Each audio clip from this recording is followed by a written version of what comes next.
So this chair yoga session is not just for seniors or people who can't get on the ground, but you might be at work at your desk and you just want to break. So let us start sitting right where you are. We're going to do a nice and fun practice session today. So come into your mountain pose, I call it. So you just rest your hands on the lap. And if you're at home, you're welcome to be barefoot. You don't need a mat. You can even do this on your couch or on a park bench, but if you're at your desk, just scoot away from the computer. Ideally, you turn your emails and everything else off. So you can just give yourself this time to be with your breath and body. So sitting nice and tall, close your eyes, take a few slow breaths in and out through the nose. I call this mountain pose. So as you inhale, lift through the spine, lift even through the top of the head. As you exhale, just relax into your body. Your shoulders relax. Eyes are closed, just dropping into the body, into the breath.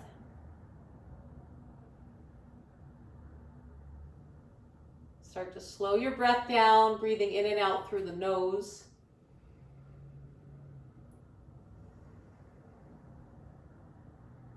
And just notice first, with eyes closed, sitting tall, notice what's going on in the body. Before our short office or chair yoga break, just sense where you're holding tension, if any places. Notice your back and your shoulders, the stomach, the legs and the arms. Notice the face and the jaw. Can you relax around the eyes or jaw? If you're at work or at the computer all day, really try to soften around the eyes and forehead. And we'll bring our legs together now. You can open the eyes, bring the palms to prayer. So thumbs are going to touch the sternum, and then lift the sternum to the thumb, shoulder back and down. Okay, take a few slow breaths here. Let the eyes close. And take a few slow, deep breaths. In this short chair yoga break, this is live. So Sarah says you have a back injury and caring for your 1-year-old. So maybe skip poses if you don't do twists or forward bends today, but you might enjoy the breathing and other movements. So one of the ideas in my chair yoga books and teacher trainings is that we want to focus on what we can do, not what we can't do, right? So often we're injured or ill or back hurts and we say, I can't do yoga, but it's actually not true. You'll see today. We can always do something. You've got all the other muscles and joints that are working that need to stay healthy and move. So now from your prayer, interlock fingers, stretch your arms out, press your fingers forward, only if it feels good on your back and you're okay to round the back, a little bit navel to spine. If you have osteoporosis and you're not rounding the back, just stay upright, stretch the hands forward. Breathing, and then we're going to go into thunderbolt pose. If you're at the computers, a nice stretch, reach the arms up. Stretch the arms up. Stretch the fingers up. And breathe. If you can stretch those inner arms equal to the outer arms. And then we're going to go into a little side bend. So a little curve to one side. Breathing, crescent moon.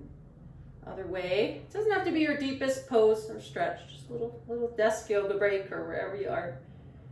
Inhale up, and now exhale, take the arms alongside you. Okay, circle the shoulders. Now arm circles. Inhale when your arms go up. You can look up, add the neck. Exhale, chin down, arms back and down. So see how if you have a back injury, here you can still get neck movement and shoulder movement. This is again the theme of my trainings and book, Yoga for Everyone. I've been teaching yoga 25 years, but the reason I go the other way, teach these adaptions, is because they never have to stop yoga. Just might have to adapt it. Now inhale when you go up, exhale, chin down, just shoulder and neck movements. Good, release it out, rotate your hands. Okay, let's go into seated lunge posture. Take your hands under your right knee, I'll mirror image you. You're gonna lift your right leg up, left foot's flat on the ground. So if you can't see me, one foot's flat, other knee. I call this seated lunge. Then you lift the spine, shoulders back and down. If you rather, hands on chin. Breathing. This one's great for your sciatic and hip joint. And then switch. Hand under knee, lift the spine, shoulders back and down. If you prefer hand on shin, you might be able to go a little bit higher. And I know we're live here. I'm not reading, I can't read the chat box from here, so I'll check after. I'm not ignoring you, but I will check after. I'll leave some time for question and answers. Okay, good. Release, and now take your legs wide. Hands on the thigh. We're gonna now circle the spine if that feels good in your body. If not, skip it or just close your eyes and you can focus on breath. Otherwise, elbows bend. This is a Kundalini yoga warm-up that we often do cross-legged. Okay, notice how I'm bending my elbows, getting into those shoulders. If that feels good, go the other way. I'm just kind of circling at the hips or spine. I didn't add breath yet, but we're going to repeat this. So let's go back the first version, the first way you did. I'm going clockwise. If you, wherever you are, start to add breath. Try inhale when you go back, exhale forward. You can close your eyes, go the other way, just getting into a nice breath and body, movement, rhythm. And then eventually come out. When you're done, just sit tall for a moment, close the eyes, called Mountain Tadasana. Observe the body and breath. If you're busy at work, you might just enjoy some hip circles with breathing to energize the back and just get into your body and breath away from the workday. Even 30 seconds may feel good. Okay, now we're going to take the arms out in a T shape. Stretch the arms, rotate your thumbs down and back. Okay, then we're going to bring the palms to prayer, rotate your hands towards you. I'm just keeping simple today, just some kind of nice wrist movements and such that might feel good if you're at the computer. You can also interlock your fingers and circle. Okay, and then now for World Yoga Day in India, this was in their sequence they call trunk rotations, done standing. The seated version, I just modified. Just gonna make little windshield wiper-like arms, but we're gonna add the twist. So you're gonna, and I add the breath. Inhale when you go forward, both arms forward. Exhale, right arm bends, look towards your left hand as you gently twist. Inhale, center. Exhale, twist. For back injury, someone mentioned here today you have your back injury, you may just want to turn the neck, not turn the back. So that's how you can even adapt the adaptive yoga. Because we're all unique. Every day is different. So try a few of those. Trunk rotations, go gentle. And again, just turn the head and neck with breath if your back hurts. Good work. Try one or two more. For those of you who just came on, my name is Stacie. This is a live chair yoga or office yoga break. And chair yoga is not just if you're at office, or maybe you're injured or ill or just want a short break and you don't want to change clothes and get on a yoga mat. Okay, now release, close your eyes, observe. Okay, let's try the pigeon. If you can comfortably get your ankle on thigh, you're going to do that, foot flexed. Sit tall on inhale, exhale forward. If that's not comfortable, you may just place your foot on the floor. I don't know if you can see, but you can just place your ankle either on a block or foot on floor and the knees turned out. Okay. You can also use a belt. It's a nice IT band stretch. And then we'll switch when you're ready. Could also be good on airplanes. Flex the foot. Bow forward, spine lengthens, buttock firm in the chair. If again, foot's not on thigh, no strain. Make sure the knee's comfortable. You can hold your pants or foot on floor. The pigeon, Kapotasana.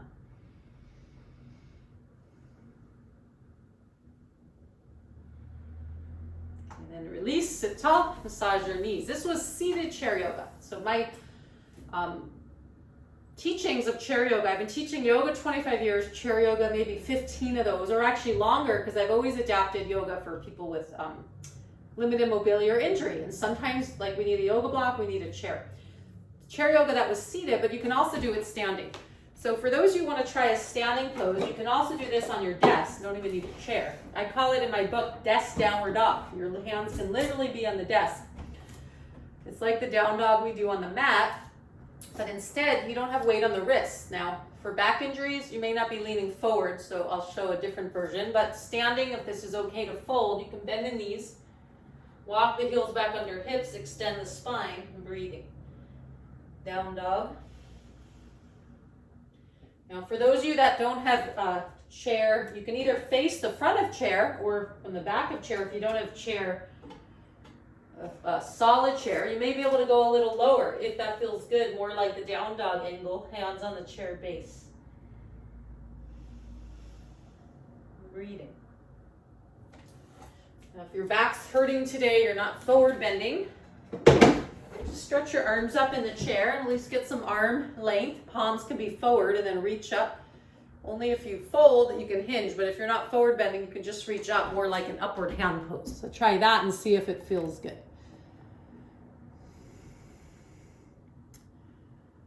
Okay, good. We've done about 10 minutes or so of poses. We're going to do one more pose now, so come on out. Well, actually two more. We'll do one balance pose, seated or standing, and then a relaxation pose. So this one is the tree, Vrikshasana. Some of you know it without the chair. The chair version, seated or standing, because I always show how you can do yoga even in a wheelchair, so we want to make it accessible as a yoga teacher. So standing version, you can hold the chair, one heel to other ankle, toe can lift. You can keep going, foot to shin or thigh. It's called Vrikshasana. Maybe palms to prayer or the arms up if you don't need the chair. A chair can also be just kind of your way to balance, but you may not hold it the whole time. So you could try that. You'll do both sides. You can go step by step. You don't have to lift the toe off the ground. If you can get foot to thigh, you may want to practice no chair. Vrikshasana. Okay, for those sitting, see if you can get your foot on the chair base. There's other ways to do it. I'll keep it simple. My book has many variations. I'm going to just do this one today though. So just keep it simple, but you can try like that and then arms up. Nice hip opener. So breathe and enjoy. Switch sides. If you're sitting at your desk all day, those legs can get nice and stagnant from sitting and meetings. So this might feel good in the hips. Okay, I hope this is feeling good. Just a brief 10 to 15 minute chair and office yoga break to move the body. Get flexible, balance, strength, focus the mind. And just like all yoga practice now, we're going to do a relaxation. If you're at your home office and you have the floor that's clean, not in the office, that you don't want to lay down, you can do a wonderful pose for the blood pressure and also for the low back, is laying on your back, legs up on a chair. If you're not going to get down on the ground, you can bring a second chair and elevate your legs in front of you. If this is comfortable, if you have a pillow, you may want that for your head, glasses can come off, and the arms can rest alongside the body. For some, this is a gentle adaptation as well for shoulders down. Good for heart health, and it's calming. It can help insomnia, really good if you get anxious. If you're an athlete or just need a break for those tired legs, you may enjoy this too. So close your eyes once you're settled. Just take a slow breath in. Big sigh, exhale, letting go.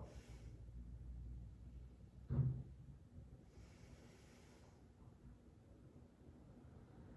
then just watch the body relax from the feet all the way up to the top of the head.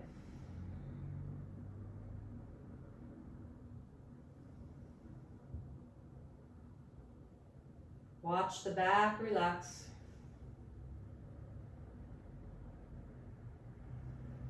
Shoulders relax, base relax.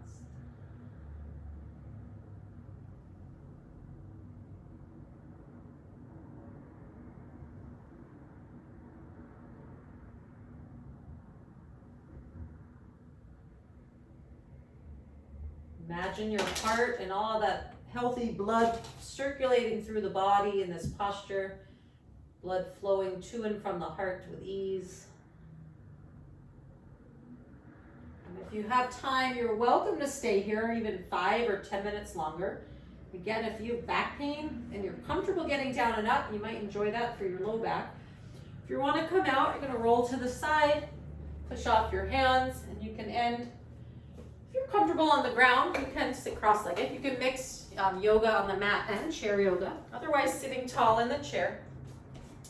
We'll just close the eyes for a moment, sit nice and tall, and see how you feel from your office and chair yoga break. Notice how even 10 or 15 minutes can refresh your mind and refresh your body and ease stagnation, get your muscles stretched and strong, and get the mind focused. So don't ever think that even 10 minutes is not worth your time. If you do 10 or 15 minutes of yoga or meditation, whether in a chair or on the floor, you will get a wonderful benefit. In fact, you may be better doing 10 minutes a day than once hour every 3 weeks when you have a lot of time. So keep your habit going because you get the rewards. I've been teaching 25 years and I was raised vegetarian, going to ashrams with my father. So I know for sure 25 years of teaching and the last few years for heart disease patients. About 15 years I've been training teachers to teach for Alzheimer's and senior homes and companies, like what I've been doing. And I know it works because I watched the employees and all ages benefit. So keep up, good work. We say Namaste often to conclude the practice. My soul and my heart, or my soul and heart honors you. Namaste.